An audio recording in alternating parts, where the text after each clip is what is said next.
السلام عليكم ورحمة الله تعالى وبركاته. وعليكم السلام ورحمة الله وبركاته. اللهم صل على سيدنا محمد الفاتح الماء أغلق ولقات الماء سبعك نصر الأيك بالأيك ولا هادي إلا صراطك المستقيم وعلى آله أكك ومقدار العظيم. سلام على مسني الأسرار بلغي ومن كايزي الله إلا يسوى بيجي وهو دغات بيده أول أمدي وما الدين تكيك وأول دمجي وأول توحيد وأول قيم وأول منزول إلى الأكبر بلغي فسبحان ربي قدس عبد سيره بنور نفل أنوار من كل بسيج محمد رسول الله محمد توحيد وأول قيم وأول منزول إلى الأيك بلغ فسبحان ربي قدس عبد سيره بنور نفل أنوار من كل بسيج محمد عبد الله توحيبه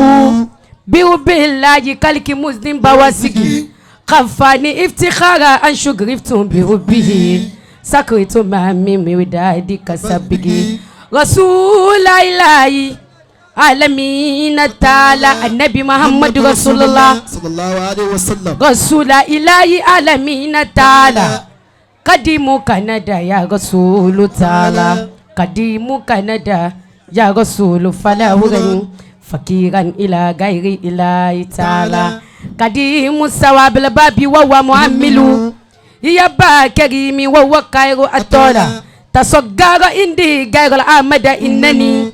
أرجي من العدي إبادي منالا كريم سجايا وسقى جودي من ترى لطيفي كريم قد أجبت مقالا فأبو على المقدار كفيك المصطفى إلى البرايا الطولة يكاف زوالا فأبو على المقدار النبي محمد رسول الله كفيك المصطفى إلى البرايا الطولة يكاف زوالا أتيف السرى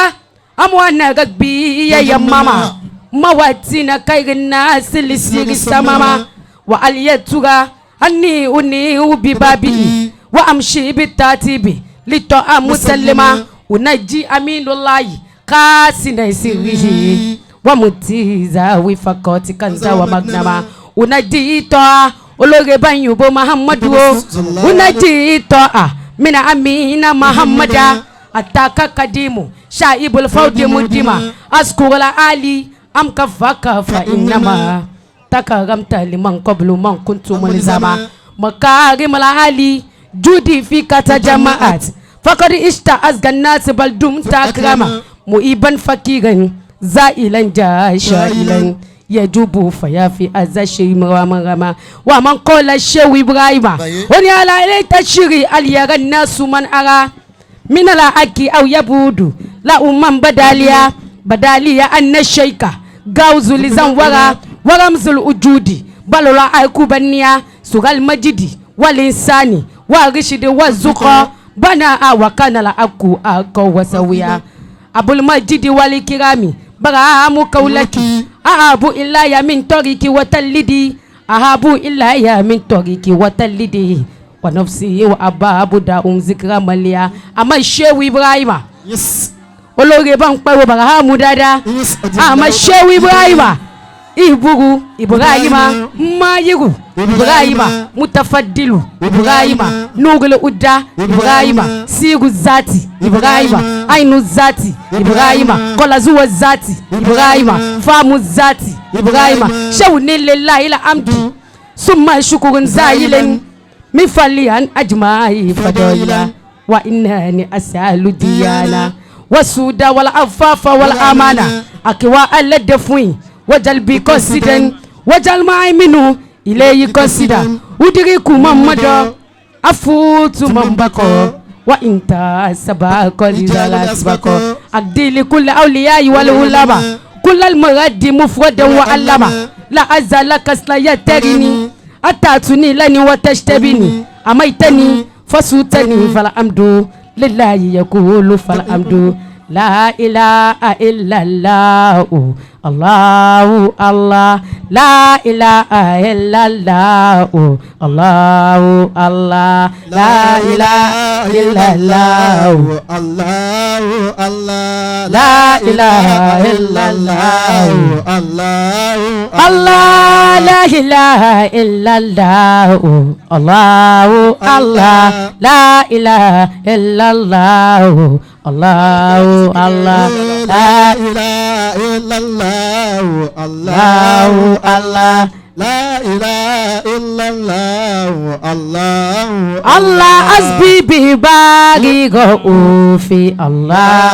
الله حسبي بي وكفاني الله الله الله حسبي بباغي غفوفي الله الله حسبي بي وكفاني الله الله حسبي بشيء وبرهابه الله الله قلب لا ومغامي الله الله وقلبي كل آني الله الله ربي فداري كي قبيدا الله